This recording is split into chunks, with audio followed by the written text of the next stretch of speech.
Quotes by Kevin Bacon. I really believe that all of us have a lot of darkness in our souls. Anger, rage, fear, sadness. I don't think that's only reserved for people who have horrible upbringings. I think it really exists and is part of the human condition.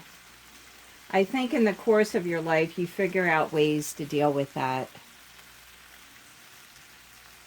We are being choked to death by the amount of plastic that we throw away. It's killing our oceans. It's entering into our bodies in the fish we eat. A good director creates an environment which gives the actor the encouragement to fly. I have a natural swagger. Show me an actor who doesn't want to be famous and I'll show you a liar. Later, you realize that there's more to it than just the acquisition of fame and money and girls. But that is what drives them and was what drove me initially. Before Footloose, the things I'd done weren't cute. In Diner, I was an alcoholic. I'd love to be a pop idol. Of course, my groupies are now between 40 and 50. I always have a suitcase ready to go. My wife and I are both very much like this. We're both vagabonds, and we have been since the time we were married. Part of being a man is learning to take responsibility for your successes and for your failures. You can't go blaming others or being jealous. Seeing someone else's success as your failure is a cancerous way to live. Any idiot can get laid when they're famous. That's easy. It's getting laid when you're not famous that takes some talent. There is a lesson there about greed, and it's a lesson I'm willing to learn as well. Has it made me a distrustful person? I don't think so, but we probably look a bit more carefully at our financial situation now. There are two types of actors, those who say they don't want to be famous and those who are liars. Animal House was my first movie, so I didn't have anything to compare it to. I was a sight gag more than anything else, so I can't say it was one of those things where your life changes. When the movie came out, I had to ask for the night off at the bar. One of the top comments I get from people is, "Oh my God, you're like a regular person." That's kind of a bizarre thing to live with. I know a lot of famous people and their lives may not be regular, but they are regular people. I've been in silly movies and romantic movies and historic movies. A mustache is actually the one thing I really can grow. One of the bad parts about my facial hair situation is that I can't grow sideburns. I'm happy to still have my own hair on my head, but I can't grow any sideburns. If you ever see me with sideburns, they're not real.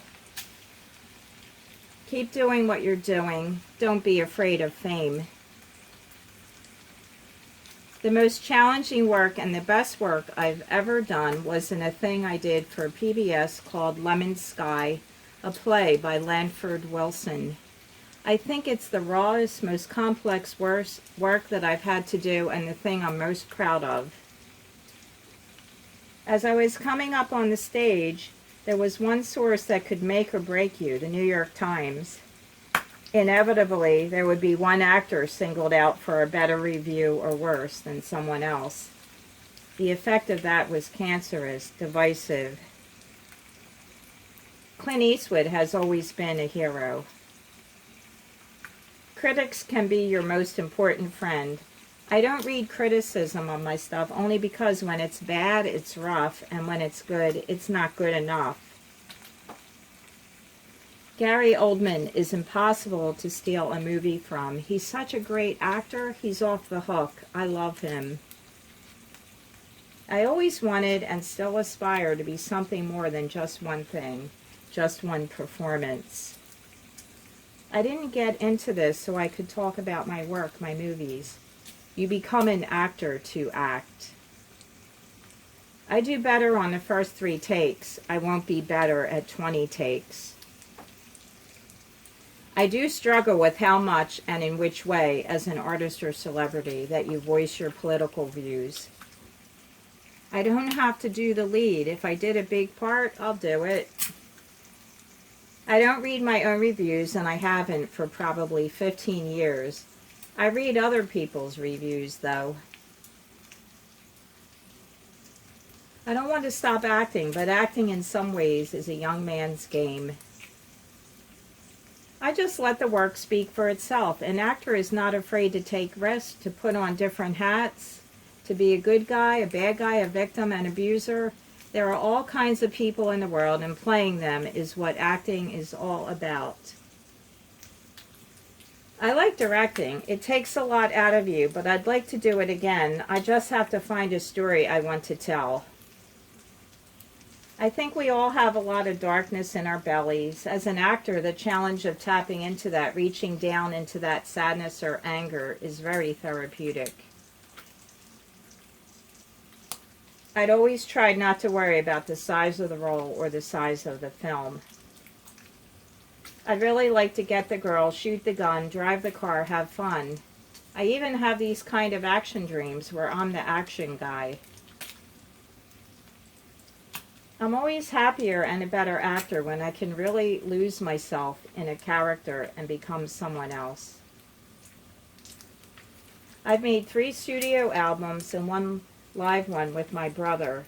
It's melodic singing, songwriter, acoustic, rock music. If I'm in a situation where someone doesn't recognize me and treats me like everyone else, I'm not used to it. If you're an actor, even a successful one, you're still waiting for the phone to ring. It does get old to have to always be a monkey in a zoo. I don't know what it's like anymore to be anonymous. LA kind of scares me. 95% of celebrity is good. The business that people do in LA on the social level is amazing. You go to a restaurant, bump into this guy or that guy. The next day you get a call and they want you in their movie. There are people who tell you to shut up because you're just a celebrity, but pundits, talking heads, they're every bit the celebrity, and a lot of them aren't any more qualified than the average man on the street. Some people have therapy, some people are alcoholics, or they're in AA. Some people jump out of planes on weekends or find ways to release this kind of thing. And for me, it's acting. I find acting very therapeutic for whatever it is. I don't watch the movies I make, so I haven't seen Footloose since it came out. You see this young, hungry actor, it's pretty fun. I was the only one they screen tested. It was an attempt by the director and producer to talk the head of the studio into hiring me because they didn't want me. I'm obsessed with zombies. I like watching zombie movies and I read zombie books. Things could be worse. You remember that and you go on with your life. I think one of the most pervasive evils in this world is greed and acquiring money for money's sake. Once you have 6 houses and a plane, it's just about a number. It's never been anything I understood. When it happened to us and it was all gone overnight, we said, we are in this together, we are healthy, our children are healthy, and we can work. I would say invisibility would be sort of a fun power to have, just to see what it was like to move through the world and not be looked at. I'll be honest with you, my kids don't watch my movies and never have. I can maybe name a film on one hand that they've seen actually all the way through. I'm very comfortable being married to an extremely strong, opinionated, and driven woman, but I also sit at the head of the table. I have both of those sides to me. With a lot of actors, you've got to chip through the surface to see who the real person is. Here's the thing, I don't act for statues, I really don't. The great thing about winning an award is that it creates opportunities. When I go home, I try to raise my children with honesty and integrity and teach them to take care of the world and of each other.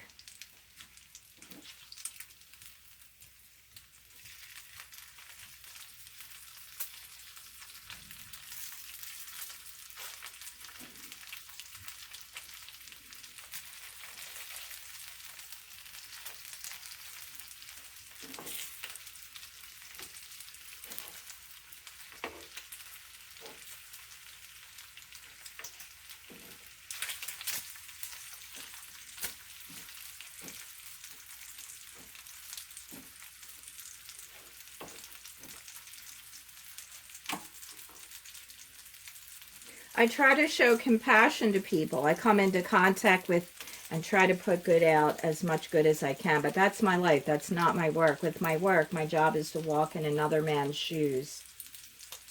I feel like my responsibility as an actor is to make characters as compelling and believable as possible.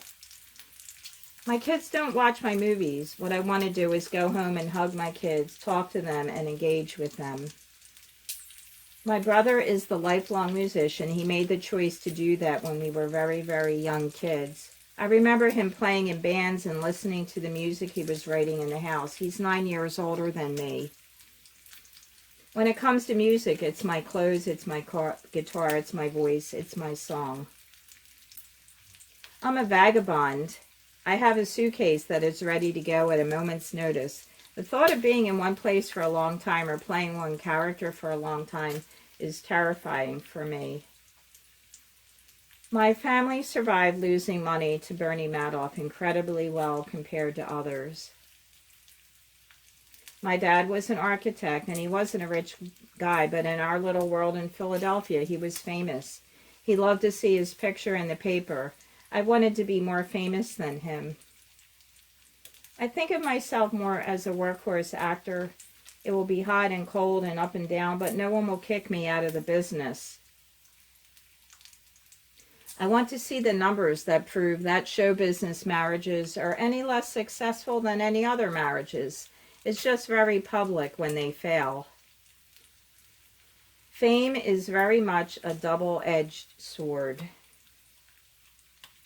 I played a lot of bad guys, and I'm pretty good at leaving my work at the office, and I look at acting as having a certain sort of therapeutic nature to it. My father was into fame and leaving his mark. He was a city planner, sort of a genius in that world, the Robert Moses of Philadelphia. He was on the cover of Time once, and I remember going to his office and seeing like 200 copies, which he would hand out to people. Great writing makes great television. For my wife and I, for so many years, a lot of our identity was based on being Hollywood haters. We were like, we're East Coast, we're New Yorkers. This is just a place that we have to come to, but not by choice. I always have to make it as clear as possible that fame is 99.9% good. I'm not someone who comes on stage and says, I'm rewriting this now. I don't think it's fair to the writers or the director or the actors.